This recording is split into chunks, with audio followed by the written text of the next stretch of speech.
3절부터 14절까지 일어난 구원의 찬송시를 마치고 사도 바울은 기도하는 그런 모습으로 이어집니다. 에베소서에서 사도 바울의 기도가 두 번 나오는데 오늘 읽은 본문 또 그 다음으로 이어지는 23절까지가 첫 번째 기도이고 3장 14절부터 21절에 두 번째 기도가 나옵니다. 오늘 첫 번째 기도 가운데서도 앞부분 23절까지지만 19절까지의 내용을 본문으로 삼고 내용은 개인적으로 받는 구원, 그 구원이 공동체와 어떻게 연관이 되는가 하는 것에 좀 초점을 맞춥니다.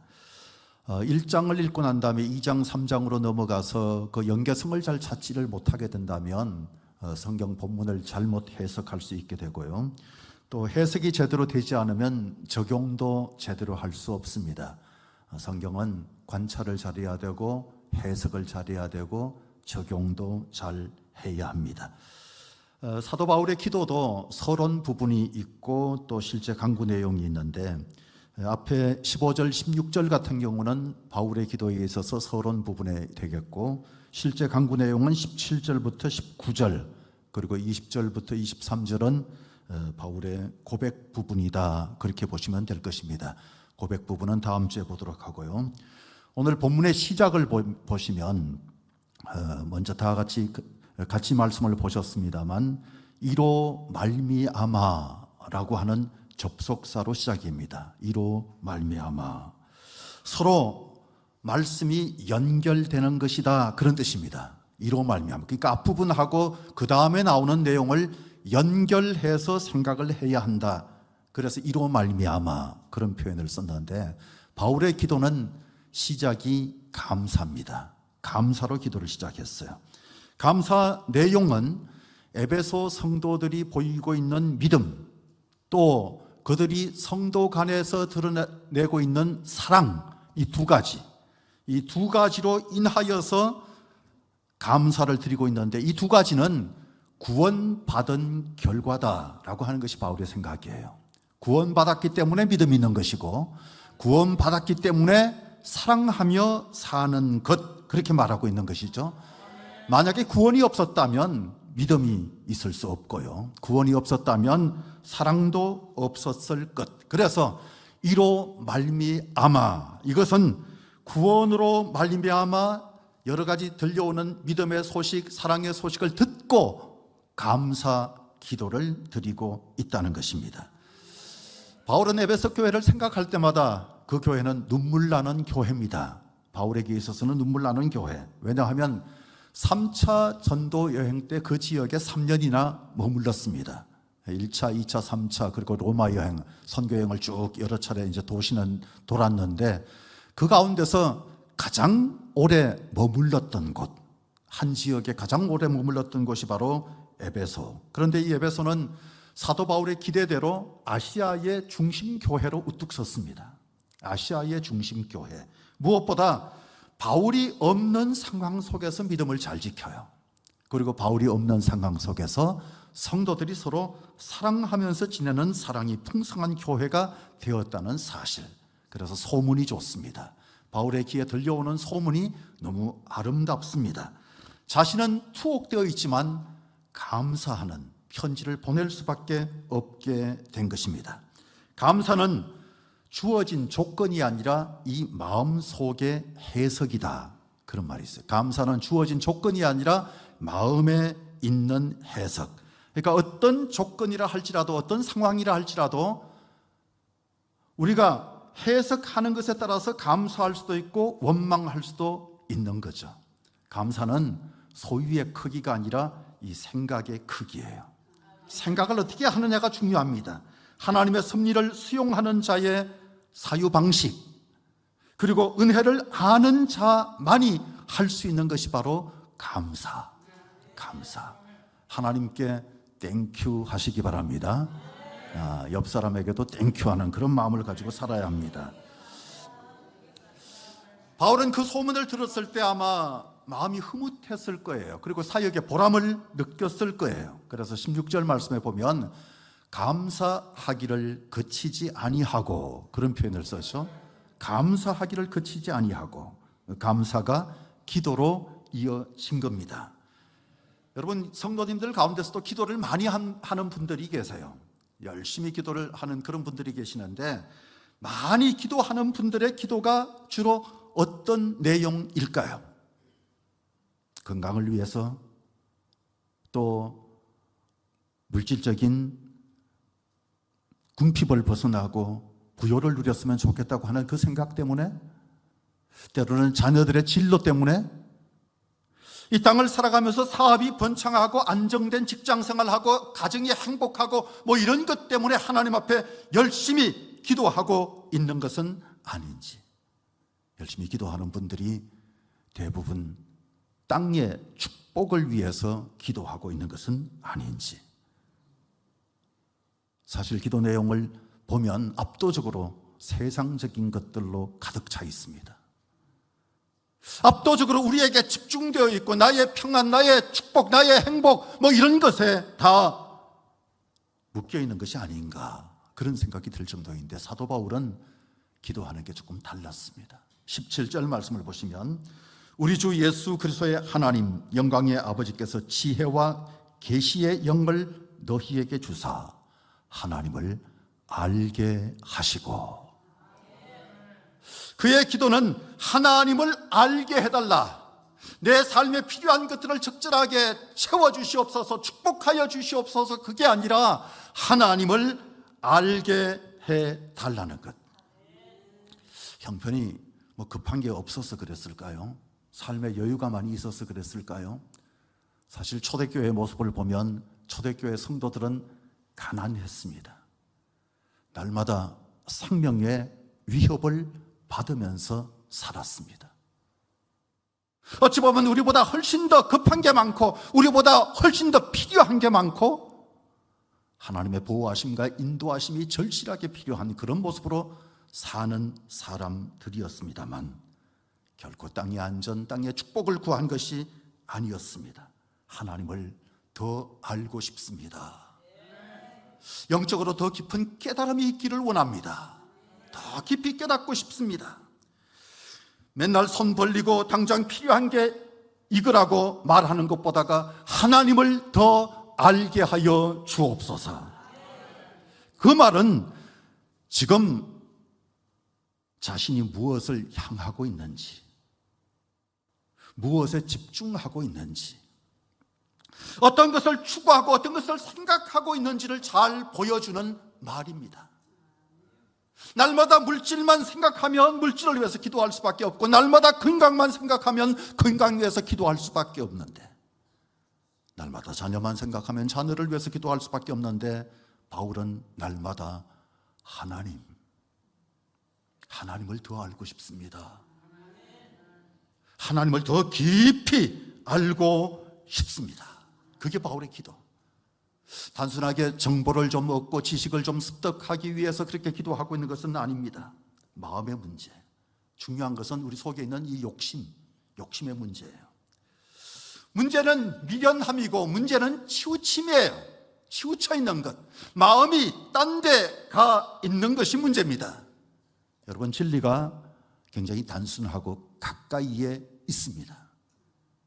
결코 먼 데 있어서 깨닫지 못하는 것이 아닌데 가까이 있는데, 문제는 마음이 딴 데 가 있는 것.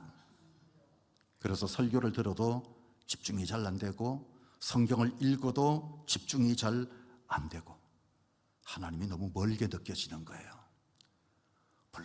불러도 대답 없는 이름, 부르다가 내가 죽을 이름, 그러면서 속상해하고 답답해하고, 주여 어디 계십니까?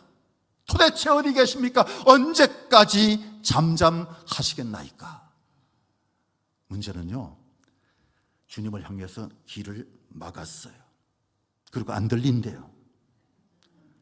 주님을 바라보지 않고 딴 데만 쳐다봐요. 그러면서 안 보인대요. 도대체 어디 계십니까? 그게 우리들의 모습일 수 있습니다. 그래서 신기하게도요, 영롱한 보석을 늘 돌처럼 여기면서 삽니다. 보석을 돌처럼 여기면서 살고 있는 거예요. 바울이 알고 싶은 것이 또 있습니다. 18절 19절 말씀, 너희 마음의 눈을 밝히사 그의 부르심의 소망이 무엇이며 성도 안에서 그 기업의 풍성함이 무엇이며 그의 힘의 위력으로 역사하심을 따라 믿는 우리에게 베푸신 능력의 지극히 크심이 어떠한 것을 너희로 알게 하시기를 구하노라. 오늘은 바울이 무엇을 알고 싶어 했는지, 바울이 알게 하소서 그러면서 기도했던 것이 어떤 내용인지, 그 내용을 살펴보면서 알게 하소서라고 하는 제목으로 말씀을 나눕니다. 은혜 되시기 바랍니다. 첫째는 부르심의 소망입니다. 18절에 그의 부르심의 소망이 무엇이며, 이건요 왜 부르셨는지, 또 무엇을 위해 부르셨는지 알고 싶습니다. 그 내용입니다. 나를 왜 부르셨습니까? 부르심의 이유, 부르심의 목적, 부르심의 소망이 도대체 뭡니까? 그걸 기도하고 있는 거예요. 근데 몰라서 이 기도를 하고 있는 것 같지는 않아요. 4절과 5절 말씀 우리가 이미 살펴본 바 있습니다만, 그 내용을 보면 곧 창세 전에 그리스도 안에서 우리를 택하사 우리로 사랑 안에서 그 앞에 거룩하고 흠이 없게 하시려고.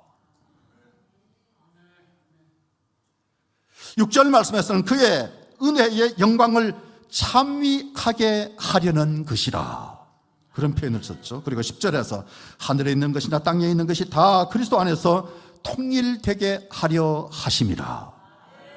12절에서 그의 영광에 찬송이 되게 하려 하심이라.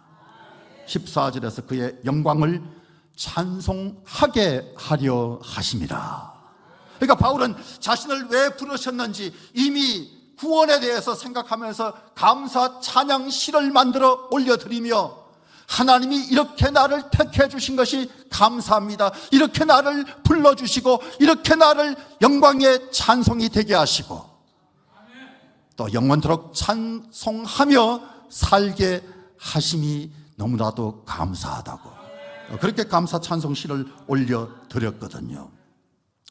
이렇게 기도하고 있는 이유가 과연 뭘까? 아는데도 불구하고 이렇게 기도하는 이유가 뭘까? 부르심의 소망을 깨달은 사람, 그 사람은 삶이 달라집니다. 부르심의 소망이 뭔지를 아는 사람은 라이프 스타일이 달라져요. 사소한 것에 시험 들지 않습니다.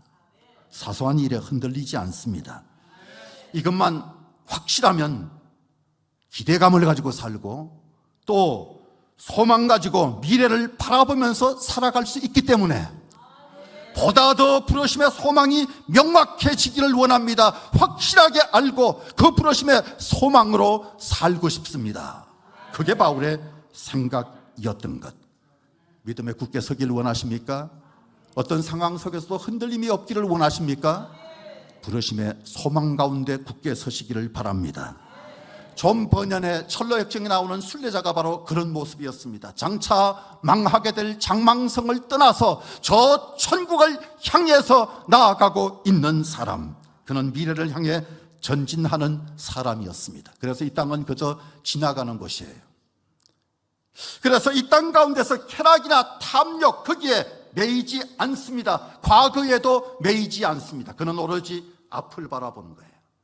미래를 바라보는 거예요. 천국을 바라보는 거예요. 주님을 바라보는 거예요. 왜? 가야 할 목표가 있으니까. 매튜 헨리라고 하는 주석학자가 있습니다. 이분의 아버지가 필립 헨리라고 하는 분이신데, 그분이 아주 신앙도 좋고 가문도 좋은 한 여인과 사귀었습니다.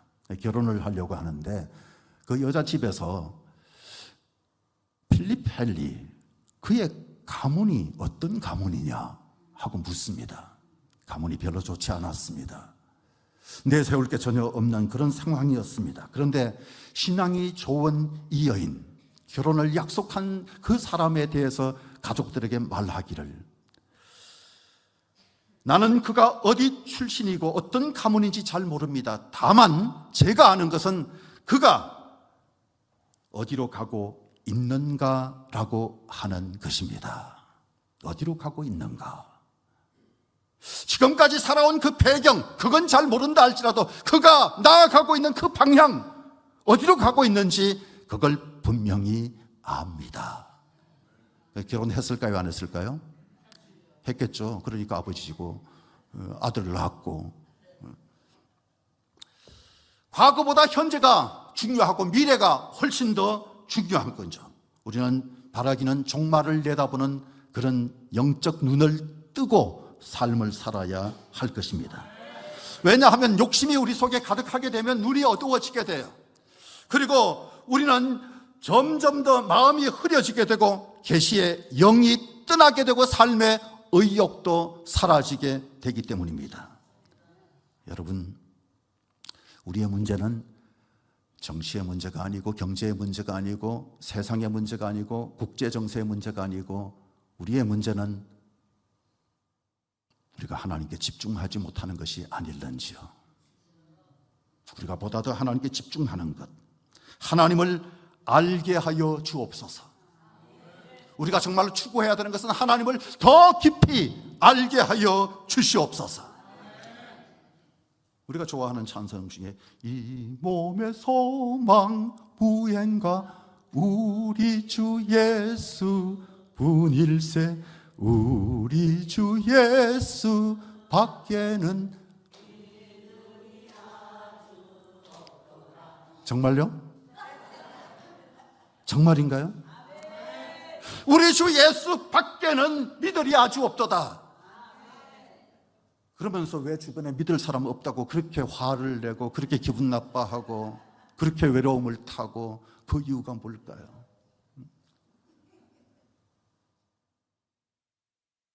대단한 수준들이에요. 코미디 수준이 굉장히 높아졌어요. 우리가 하나님 앞에서 취하는 태도 중에. 여러분, 소망을 하늘에 둬야 합니다. 예수님이 우리의 소망 되어야 돼요. 그래서 우리의 마음도 우리의 삶도 우리의 짐도 다 좀 가볍게 그렇게 만들어 가야 할 것입니다.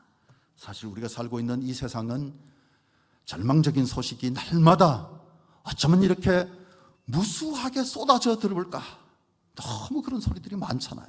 유엔은 보고하기를 2050년도가 되면 가장 지구상에 사라질, 소멸될 가능성이 높은 나라가 대한민국이라고. 인구 감소로 말미암아 대한민국은 소멸 가능성이 높다. 이 소멸이라고 하는 말은 그만큼 경각심을 좀 가졌으면 좋겠다 하는 그런 의미로 만든 보고서인 것 같긴 한데 심각하죠. 사실은 심각해요. 내년 한 해 동안 우리가 갚아야 할 국채 원리금이 150조가 넘는다고 하더라고요. 150조. 이게 어느 정도냐고 하면 세금으로 거둬들인 모든 우리 한국의 모든 1년 동안의 돈 가운데 40% 정도를 빚 갚는 데 갚아야 돼요. 굉장히 큰 거죠. 또 보도에 의하면 저 캄보디아에서 작년에 220건의 납치 사건, 한국인 납치 사건이 있었고 금년에는 330건 한국인 납치 사건이 계속해서 일어나고 있다는 끔찍한 소식이 들려오고 있습니다. 기가 막히죠. 우리의 삶을 돌아보면 이쪽을 봐도 절망, 저쪽으로 봐도 절망적일 수 있지만, 그러나 우리가 분명히 기억해야 할 것은 부르심의 소망. 키워드는 소망이에요.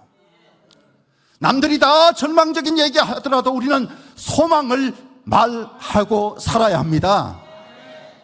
믿음, 소망, 사랑 이 세 가지는 항상 있을 것인데 그 중에 제일은 사랑이라. 제일은 사랑이라.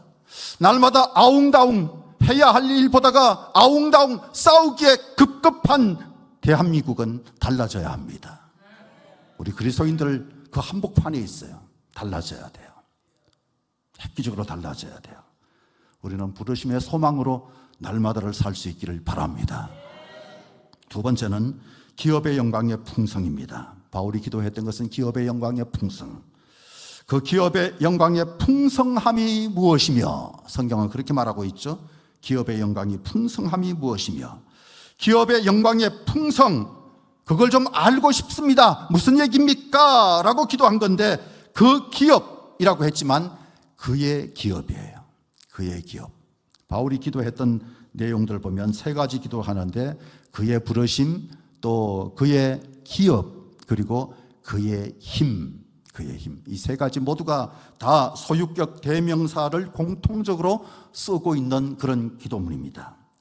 의도적으로 좀 강조한 것인데 문맥상으로 본다면 바로 그의 부르심의 소망, 여기는 그 기업의 풍성함, 그러면 그분은 바로 문맥상으로 볼 때는 하나님의 기업. 하나님의 기업. 문맥상으로 보면 그래요. 그 다음에 그의 힘, 이것도 역시 하나님의 힘이거든요. 그게 무한한 힘을 가지고 있는 것이다, 그 얘기를 하고 있는 거거든요. 그런데 사실은 이 그의 기업이 하나님이 소유하신 기업이신지, 또 하나님께서 주시는 기업을 말하고 있는 것인지, 원래는 하나님 건데 하나님이 우리에게 맡겨놓으신 건지 정확하게 알기는 좀 어렵습니다만, 이 말씀 앞에 보니까 성도 안에서 그 기업의 영광의 풍성함이 무엇이며 그렇게 말하고 있거든요. 성도 안에서, 이건 어쨌든 이 기업이 성도와의 관계에 묶여 있다, 성도와 관련된 것이다, 이것만큼은 확실해요. 아주 확실해요. 사랑하는 여러분, 원래는 하나님의 기업이었다 할지라도 이제는 성도에게 주어진 기업의 영광, 우린 여기에 포커스를 맞춰봅니다.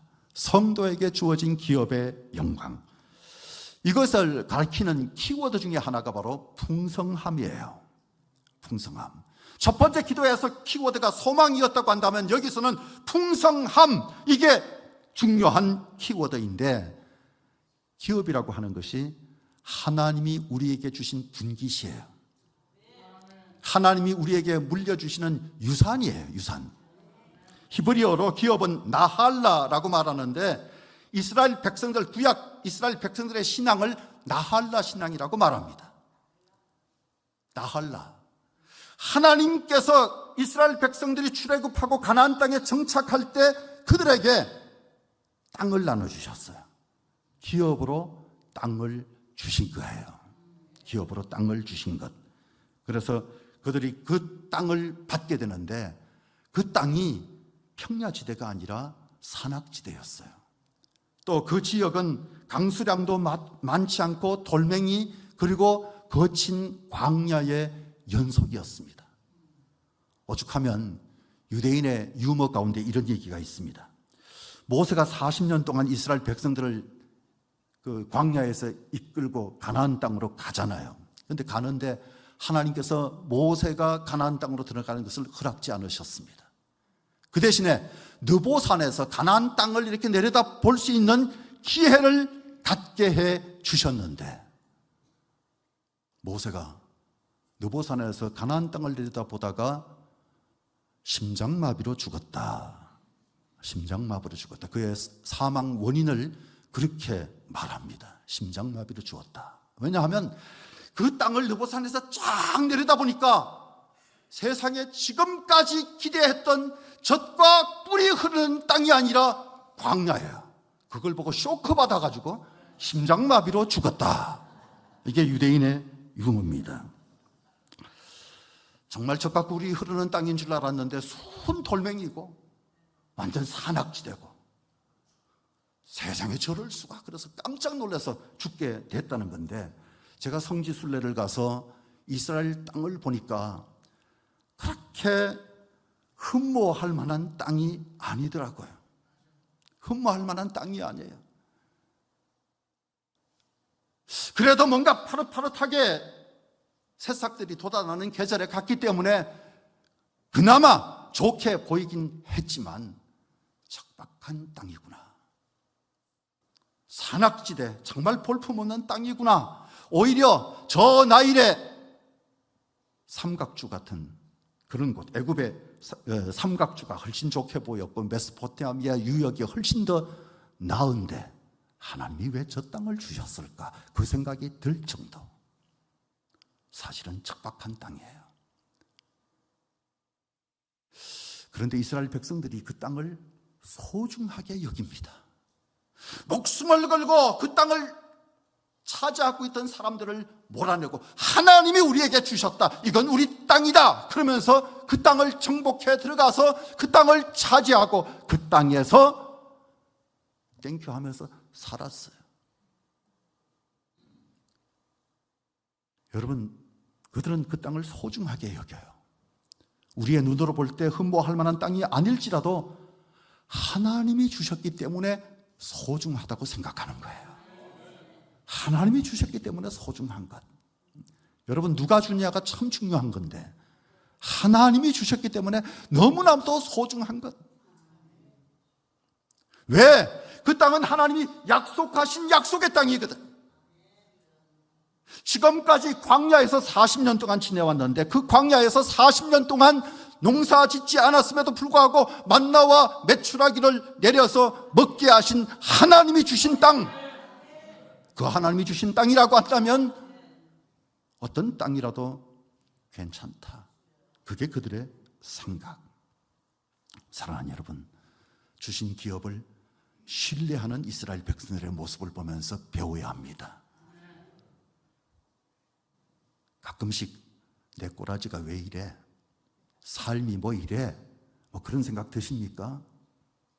하나님이 주신 걸로 생각한다면 표현을 바꾸는 게 좋겠죠. 감사하는 게 마땅하겠죠. 이스라엘 백성들의 그 나할라 신앙, 하나님이 주셨다, 하나님이 주신 기업이다, 그렇게 생각하는 건데 그들에게 주어진 것이 바로 사실은 그 땅이 최종 목적지가 아닙니다.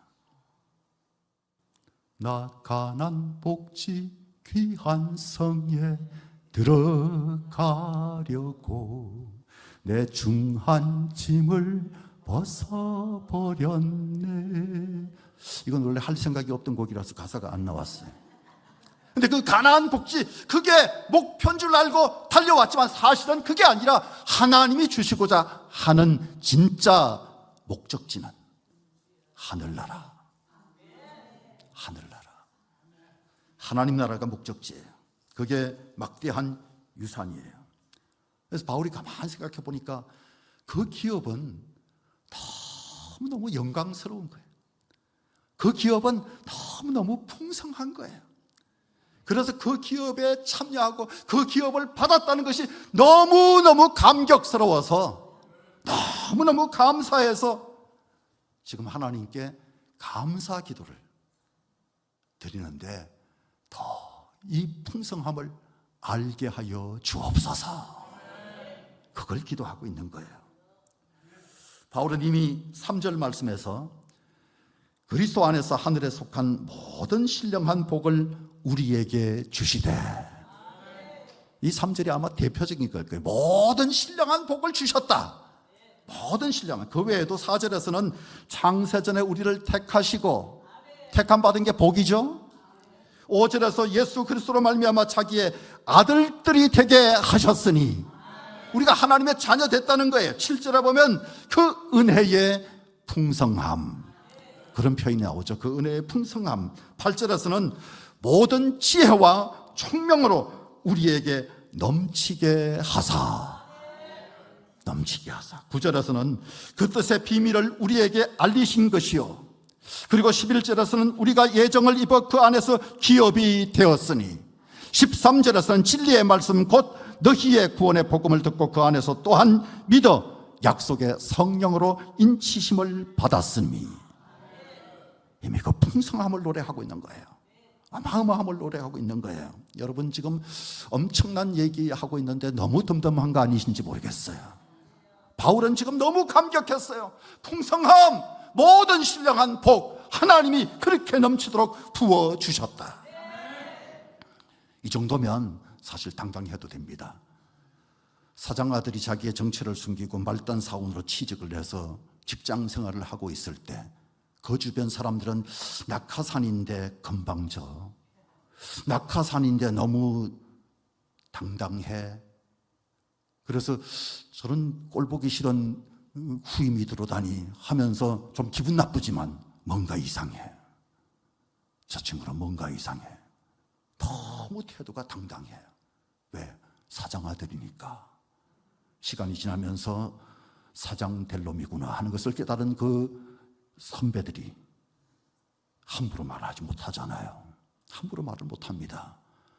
여러분, 탐관오리를 두려워하는 암행의사 보셨습니까? 탐관오리들이 아무리 날뛰고 있다 할지라도 그것 때문에 위축되지 않고 당당하게, 그 모습은 초췌하지만 초라한 행색이지만 속에 뭔가가 분명히 있는 사람답게 처신하는 게 암행의사 아닌가요? 이 세상에서 마치 암행의사 같은 사람들, 장차 사장이 될 만한 사람들, 그게 바로 우리 신분이에요. 우리는 하나님의 자녀인 거예요.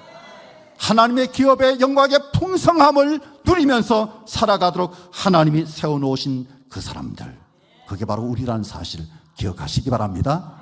마지막으로 능력의 지극히 크심, 세 번째 알기 원한 것이 19절에 보니까 그의 힘의 위력으로 역사하심을 따라 믿는 우리에게 베푸신 능력의 지극히 크심이 어떠한 것을 너희로 알게 하시기를 구하노라. 이 짧은 한 절에 힘이라고 하는 단어가 반복됩니다. 힘 여러 번 나오죠. 헬라어 원문에 보면 힘은 두나미스, 여기서 다이나마이트 같은 그런 굉장한 힘이 있는 것, 두나미스. 또 위력은 크라투스라고 하는 단어, 크라투스. 능력은 에네르게이아라고 하는 말인데, 두나미스가 단순한 물리적인 힘만 얘기하는 게 아니에요. 막 기적을 일으킬 만한 그런 능력, 영적 능력 다 포함하는 단어. 지극히 큰 힘. 19절과 20절에 역사한다라고 하는 단어가 등장하는데, 그 단어가 에네르게오라고 하는 단어입니다. 에네르게오. 이 단어에서 생긴 단어가 에너지예요. 에네르게오에서 에너지라고 하는 말이 생겼어요. 여러분, 어떤 면에서 헬라어로 동원할 수 있는 힘과 관련된 단어를 총동원해요, 바울 사도가. 다 동원하여서 성도에게 역사하시는 하나님의 능력이 어마어마한 거다라고 하는 것을 표현한 것. 여러분, 우리는 어마어마한 힘을 가진 사람들, 힘이 함께하는 사람들이라고 하는 사실, 그 능력이 얼마나 큰지가 20절부터 설명됩니다. 20절 말씀에서 그의 능력이 그리스도 안에서 역사하사 죽은 자들 가운데서 다시 살리시고 하늘에서 자기의 오른편에 앉히사. 그 힘은요, 부활의 능력이에요. 다시 죽은 자가 일어나는 거예요. 뿐만 아니라 하나님 나라 보좌 우편에 앉히는 능력, 그 힘 엄청난 거죠. 21절과 22절을 보시면 모든 통치와 권세와 능력과 주권과 이 세상뿐만 아니라 오는 세상에 일컫는 모든 이름 위에 뛰어나게 하시고 또 만물을 그 발 아래 복종하게 하시고 그를 만물 위에 교회의 머리로 삼으셨느니라. 그 앞에 무릎 꿇지 않을 존재는 없다는 거예요. 모두가 다 무릎 꿇게 될 것이다. 엄청난 걸 말씀하고 있는 거예요. 정밀 검사하고 난 다음에 의사가 자세히 검사해 봤는데 아무 문제가 없네요. 괜찮네요. 그럴 때 사람들이 어떤 표정을 지을까요? 얼굴이 색깔이 달라져요. 표정이 달라져요. 나갈 때 들어올 때 그러 들어오든가 하고 발걸음이 확실히 달라져요. 지팽이 집어 던지고 막 그런 것 같은 말씀, 그와 같은 엄청난 말씀, 죽음도 두려워할 게 못 되는구나, 이 엄청난 말씀을 지금 하고 있는 것. 여러분, 이 힘은 죄를 이기는 힘입니다. 사탄을 이기는 힘입니다. 허영을 이기고 방종함을 이기고 그리고 죽음을 이기는 힘. 이 힘은 원수를 사랑하는 힘. 2장에서는 죽었던 너희를 살린 힘이다. 2장은 그렇게 시작되거든요. 죽었던 너희를 살린 힘이다. 그 능력이 너무도 위대한 것을 알게 하여 주옵소서. 바울이 그걸 기도해. 그 능력이 엄청나다는 사실을 알게 하여 주옵소서. 그 기도를 하고 난 다음에 사람이 힘이 날까요? 다운될까요? 기도하고 난 다음에도 기도하기 전하고 똑같은 표정으로 마지못해 살고 있어, 죽고 싶다, 뭐 그런 소리 한다면 기도부터 다시 해야 돼. 다시 해야 돼. 예수님 때문에 누리는 힘, 모든 존재들보다 뛰어난 이름, 우리의 주권자, 우리의 운명이 바로 주님께 달려 있는 것. 사도 바울은 말합니다. 빌립보서 4장 13절에서 12절 13절에서 내가 비천에 처할 줄도 알고 풍부에 처할 줄도 알아. 모든 일에 배부르며 배고픔과 풍부와 궁핍에도 일체의 삶의 비결을 배운 사람, 내게 능력 주시는 자라서 내가 모든 것 할 수 있느니라. 바울의 이 선언이 우리의 선언 될 수 있기를 바랍니다. 야고보서 5장에 보면 의인의 간구 역사하는 힘이 크다 그랬어요.